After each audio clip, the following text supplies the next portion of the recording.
I sold your truck. The text from my brother-in-law flashed across my phone screen at 300 hours Kuwait time, the casual tone hitting me like an IED in the middle of my deployment briefing. Staff Sergeant Tyler Morrison, U.S. Army, 3 months into a 6-month deployment, and my deadbeat brother-in-law had just admitted to selling my 2019 Ford F-150, the truck I'd specifically told him he could borrow to move apartments. How the hell do you accidentally sell someone's $45,000 vehicle while they're serving their country overseas? My name is Marcus Rivera, and I'm about to tell you how my brother-in-law's stupidity landed him in federal custody and accidentally helped solve a multi-state crime ring. Let me paint you a picture of my brother-in-law, Dylan. 28 years old, perpetually between jobs, always had $1 million idea that somehow required him to borrow money from my sister Emma. When Emma and I were kids, we promised each other we'd always look out for one another. That promise is the only reason I didn't strangle Dylan the first time I met him. He'd shown up to Thanksgiving dinner 3 years ago, 40 minutes late, wearing a suit that still had the tags on, which he returned the next day, talking about his new investment opportunity in cryptocurrency. By Christmas, he'd lost Emma's entire savings. By New Year's, they were married in Vegas. Love makes people stupid, and my sister had a PhD in poor decisions when it came to men. The truck situation started simply enough. I was deploying to Kuwait for 6 months. Routine deployment, nothing special. Dylan and Emma were moving from their overpriced apartment to a cheaper place across town. Dylan's car had been repossessed, shocking, I know, and they needed something to haul their stuff. Just for the weekend, Emma had pleaded over FaceTime. Dylan promises he'll be careful. I should have known. Dylan's promises were worth less than expired coupons. Fine, I'd said, exhausted from pre-deployment preparations. But Jewist for moving. The keys are with Mrs. Rodriguez next door. Insurance and registration are in the glove box. Do not do anything stupid. Famous last words. For the first month, everything seemed fine. Emma sent photos of their new place. Dylan got another job selling solar panels, his 6th job that year, and my truck sat safely in their apartment complex's covered parking. I knew because I'd installed a GPS tracker, not because I didn't trust them, but because I didn't trust Dylan.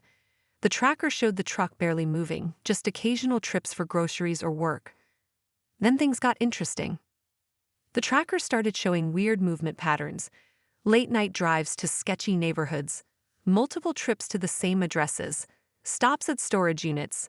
I figured Dylan was using my truck for his latest side hustle, probably delivering for some app. Annoying but not worth the international phone call to chew him out. I should have called. U.S. old my UCK. I typed back, my hands shaking with rage. The other soldiers in the briefing room looked over concerned. I stepped outside into the suffocating Kuwait heat. My phone buzzed. It's not like that. I can explain. Another text. This guy offered me $65,000 cash. That's 20K profit. I was going to surprise you. Surprise me? Surprise me? I was surprised all right. Surprised he hadn't sold it sooner. Too-hee-hoo, I managed to type. Some guy on Craigslist. Miguel something. Cash deal, super smooth. I'm actually kind of proud of my negotiating skills. I wanted to reach through the phone and throttle him. Instead, I did something better. I called James Martinez. James and I went through basic together, stayed close even after he left the army to become a cop in Phoenix. He'd made detective last year, working organized crime. If anyone could help me navigate this disaster from 8,000 miles away, it was him. Marcus? Bro, it's like 3 a.m. there, you good? Dylan sold my truck. Your brother-in-law Dylan, the one who tried to sell your metals on eBay? That's the one.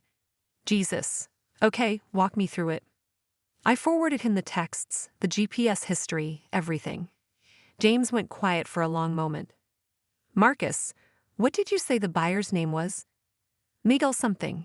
Dylan's an idiot, probably didn't even get a last name. Brother, I need you to get me everything.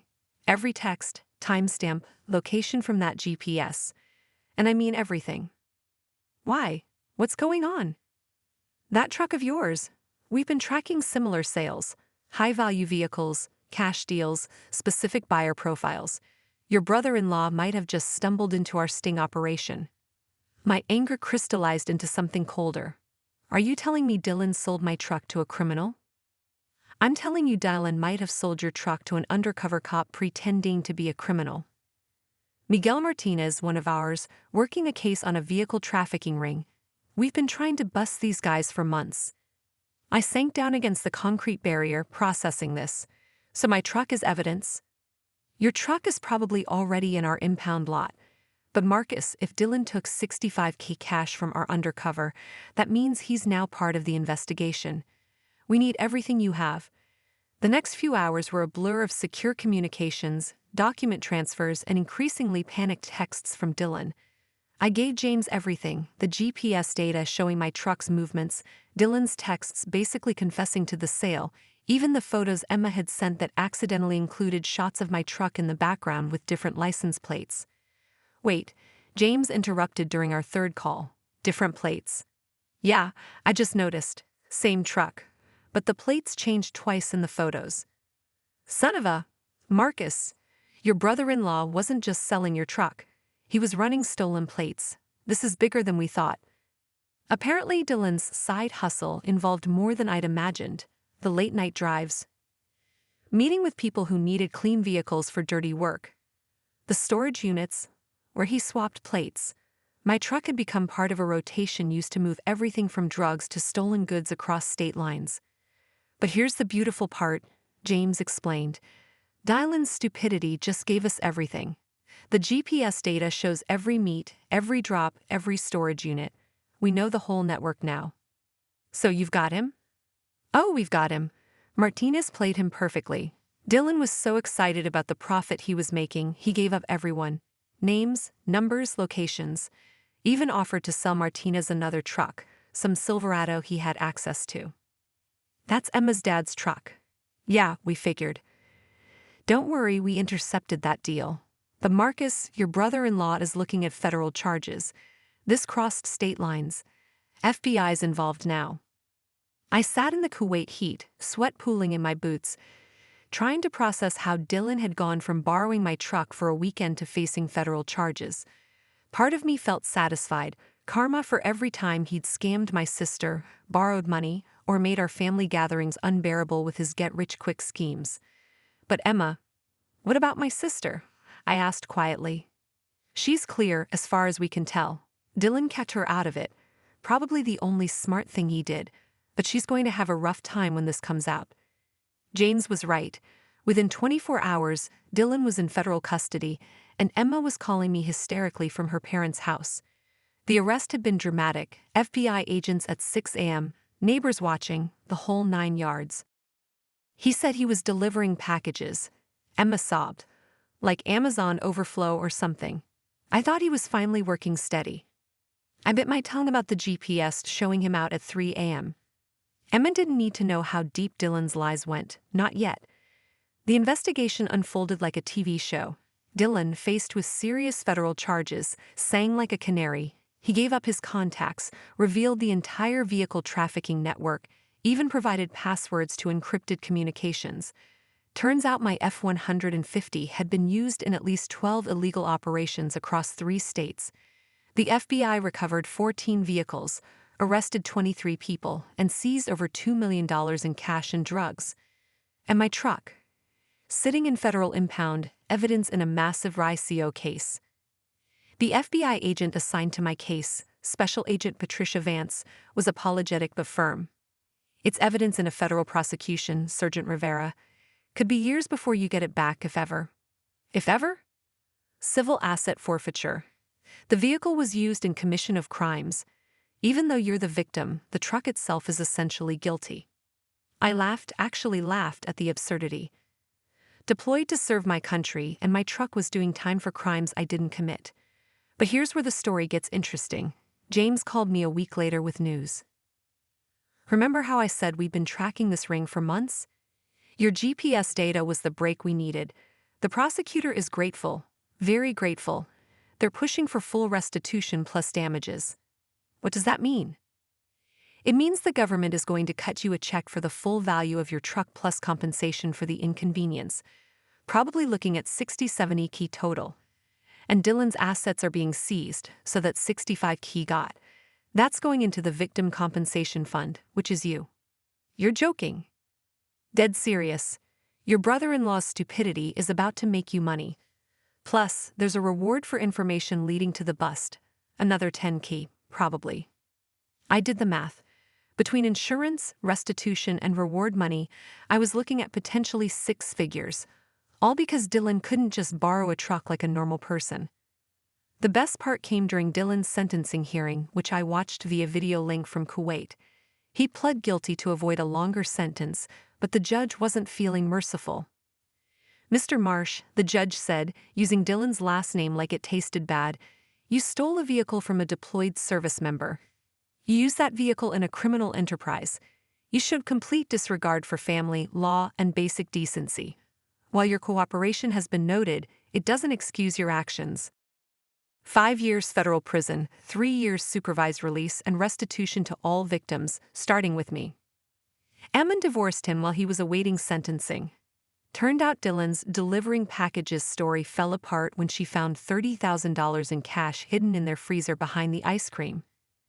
She used it to hire the best divorce lawyer in Phoenix, got the marriage annulled based on fraud, and moved back in with our parents.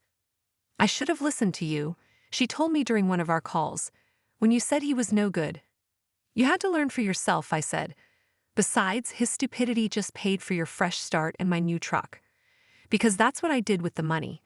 Bought a brand new 2024 F-150 fully loaded in bright red, a color that screams I survived my brother-in-law. The GPS tracker on this one sends alerts directly to my phone, and I've got cameras installed. Not taking chances. James still calls the case the dumbest criminal of 2023. Dylan apparently holds the record for the most evidence ever volunteered by a suspect who wasn't trying to cooperate. His detailed records, thinking he was being a good businessman, included spreadsheets with names, dates, and profit margins for every illegal deal. Your brother-in-law gift-wrapped a RICO case, James laughed. Prosecutors are using it as a teaching example at the academy. The FBI agent, Patricia Vance, sent me a letter thanking me for my involuntary assistance in breaking up the ring. She also included a photo of my old truck in the impound lot, covered in evidence tags. Truck served its country, she wrote, just not the way you intended. Dylan's in federal prison now, probably trying to convince his cellmate he's got $1 million idea for when they get out. Emma's in therapy, working through how she missed all the red flags. Our parents have officially banned any mention of cryptocurrency, investment opportunities, or side hustles at family dinners. And me? I'm back from deployment, driving my new red truck, and laughing every time I pass a Craigslist sign. My brother-in-law tried to make a quick buck and ended up funding my retirement account while taking down a criminal enterprise. Sometimes karma doesn't just come around, sometimes it brings the FBI with it. The truck? Still in federal custody. I like to think of it as serving its own deployment, keeping the homeland safe from idiots like Dylan. Hooah.